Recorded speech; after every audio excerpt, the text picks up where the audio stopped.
Well, on day 29 of the partial government shutdown, federal workers lined up for groceries at a food bank in Washington, D.C. Some are temporarily laid off. Others are working without pay. President Trump this evening proposed an immigration deal, attempting to break the stalemate over border wall funding. Errol Barnett is at the White House.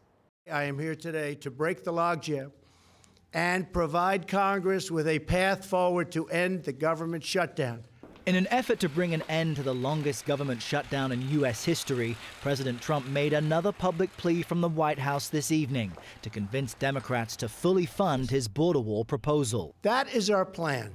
Border security, DACA, TPS, and many other things. Sticking with his $5.7 billion request to fund border barriers and related security, the president is now offering extended protections for certain immigrants.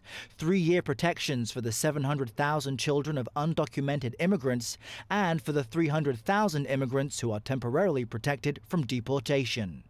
With an estimated 800,000 federal workers impacted by the partial shutdown, Democrats say President Trump must reopen government first before they negotiate, and they are not inclined to support the president's proposal.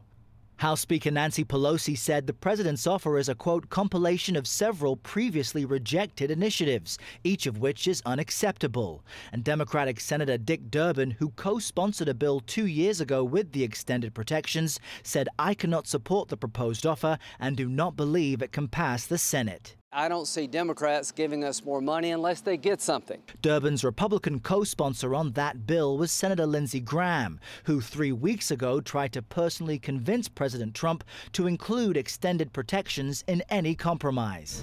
Senator, after you outlined this to President Trump, what were the first words out of his mouth? Interesting.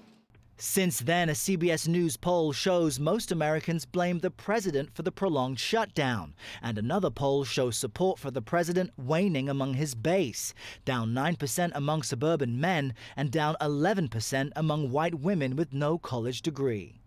Now, President Trump also said Senate Majority Leader Mitch McConnell has pledged to bring this proposal to the floor for a vote next week. And if it passes, President Trump would then hold bipartisan weekly meetings here at the White House. But Democrats have consistently resisted any effort to give President Trump $5.7 billion for a border barrier. Rena? Errol, we also know there are allegations coming from his former lawyer that say the president may have committed a crime. What does the president have to say about that? That's right. Well, President Trump said he appreciated the special counsel's rare response to a BuzzFeed News report. It claimed that Michael Cohen, the president's former lawyer, said the president encouraged him to lie to Congress when discussing the development of a Trump Tower in Moscow. Now, the special counsel says the outlet's characterizations and descriptions are inaccurate, while BuzzFeed News says it stands by its report. Errol Barnett at the White House. Errol, thank you very much.